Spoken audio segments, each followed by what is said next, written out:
This week on South Carolina Survivor, a vicious ice storm brings the capital city to its knees.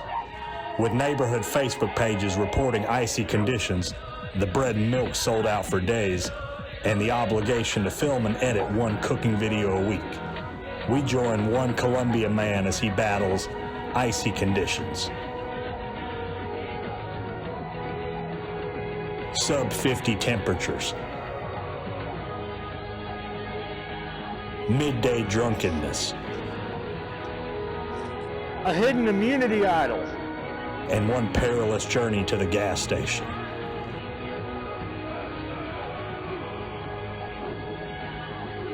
All in an effort to cook pork agrodolce and provide for his family.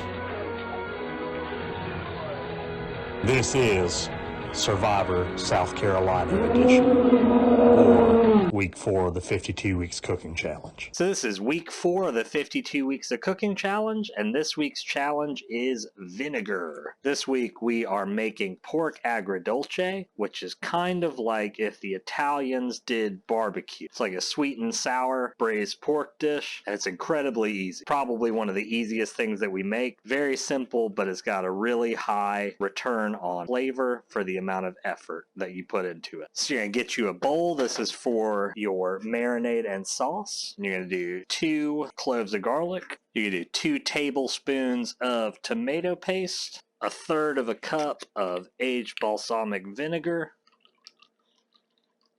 Perfect. I had like exactly 1/3 of a cup left. You're going to do 1/4 of a cup of white vinegar that you had to go buy at CVS during an ice storm because you didn't realize you were out of it. 3 tablespoons of honey, 2 good-sized green onions or 4 really pathetic ones, some fresh rosemary, much as you feel like plucking.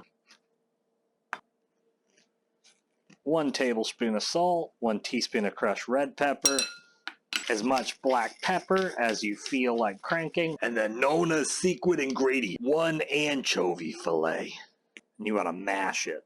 I know you may be thinking, oh, gross, anchovies. It's 1, you're not going to notice. Just mash it up. You're just going to whisk this together, and this will be your sauce. This recipe rules because it's dirt cheap, and it also has every flavor you could possibly want. It's all of it. So once that's whisked together, set that aside. You're going to preheat the oven to 325 because we're going to do this low and slow. And then get you your roughly 3-pound pork butt. This is like 3.5. And all you're going to do with this is cube it. You're looking for about 2 to 3 inch chunks, but men don't really know what inches are. So just do your best. Once you get your cubes, throw them in your sauce. And then you want to get you a baking dish. Lightly oil it. Spread it around. And then give this a mix. Put it in your baking dish, spread her out, and then now this goes into the oven for 3 hours. And about 1.5 hours into it, so halfway through, we'll give it a flip.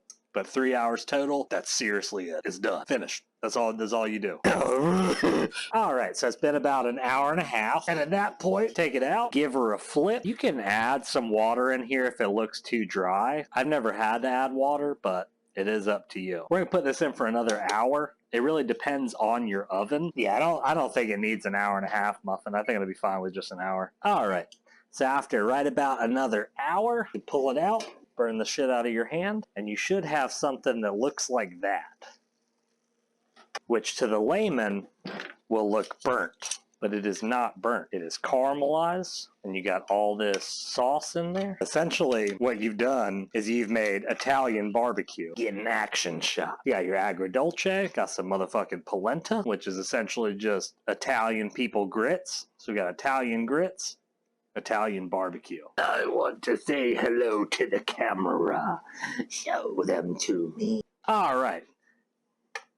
Oh shit, I forgot what it's called. Yeah. Pork agrodolce.